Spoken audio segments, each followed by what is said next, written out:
የዕለት ውሎዬን ላሳያችሁ። እንግዲህ የድወል ዝግጅት ነበረኝ።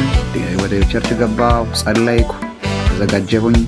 ጥቂት ጊዜ ደግሞ ከእግዚአብሔር ቃል አንብቤ ከእናንተ ጋር ለመከፋፈል የተዘጋጀሁትን ሀሳብ ሰራሁ። ይህን ሀሳብ ወደ እናንተ ለማቅረብ ደግሞ ይተጋለሁ። እንግዲህ በፖስት ሼር፣ ኮሜንት አድርጉ። ሌሎች ጋር እንዲደርስ ቫይራል እንዲወጣልኝ አድርጉ። ወዳችኋለሁ።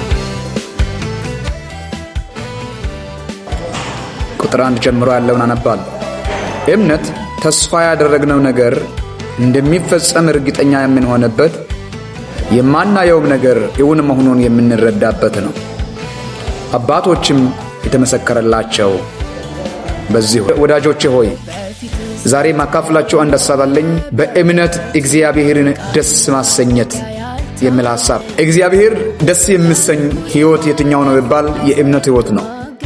በመጽሐፍ ቅዱሳችን ውስጥ በእምነት ሕይወት በመኖር እግዚአብሔርን ደስ ያሰኙ የእምነት አርበኞችና አባቶች በዕብራውያን መጽሐፍ ምዕራፍ 11 ላይ በዝርዝር ተገልጠውልናል። ከእምነት አባት ከአቤል ጀምሮ እስከ መጨረሻኛው ሐዋርያ ከዚያም በኋላ በነበሩ በአባቶች ዘመን እንደሆነው ሁሉ እግዚአብሔር በምን ደስ ይሰኛል ቢባል እግዚአብሔር በመስዋዕት ሳይሆን መስዋዕቱን በሚያቀርብ ማንነት ላይ በጣም ደስ ይሰኛል። እግዚአብሔርን ደስ ማሰኘት ትፈልጋላችሁ?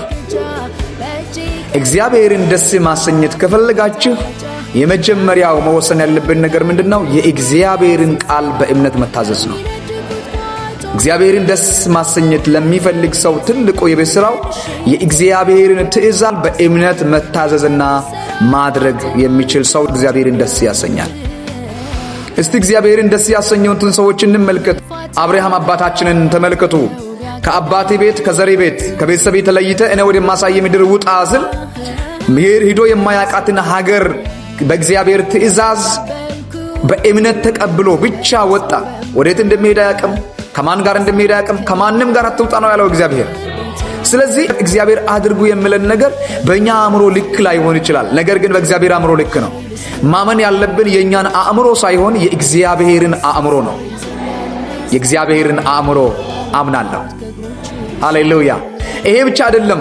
የሚገርማችሁ አብርሃም አባታችን እግዚአብሔር በስተእርጅናው የሰጠውን በዕድሜ መጨረሻ ላይ የሰጠውን ይስሐቅ የሚባለውን አንድያ ልጁን ለኔ ሰዋልኝ ብሎ በተናገረ ጊዜ አላመነታም፣ ወደ ኋላም አልተመለሰም፣ ማንንም አላማከረም። ይስሐቅን እንካ ብሎ ለእግዚአብሔር አመጣለት። በእምነት ታዘዘ። እንዴ በጣም ከባድ ውሳኔ። ይስሐቅን አብርሃም ሊሰጥ ቀርቶ በፍጹም በቁጣ እንኳን አይቶት የማያውቅ ልጅ ነው።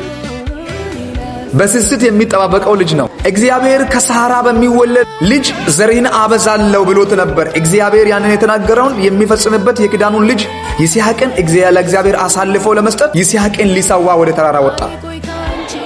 እግዚአብሔር ደስ የተሰኘ እግዚአብሔር ደስ የተሰኘበትን በይስሐቅ ፋንታ እግዚአብሔር በእንስሳ በግ አስይዞ ጠበቀው። በጉን እግዚአብሔር አዘጋጀ። እግዚአብሔርን ደስ የሚያሰኝ ሕይወት መኖር ትፈልጋላችሁ? የእግዚአብሔርን ትእዛዝ አስቸጋሪ በሆነ ሁኔታ ውስጥ እንኳን አምናችሁ ተቀበሉ። እየተጠራጠራችሁ ለእግዚአብሔር ምላሽ መስጠት አትችሉም።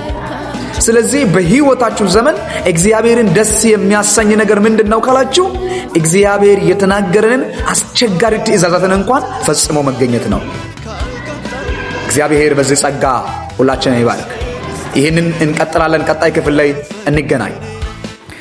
ፕሮግራሙን ጨርሻለሁ። እንግዲህ ወደ ቤቴ መሄዴ ነው። እናንተም ሼር አድርጉልኝ። ወዳችኋለሁ። ባይ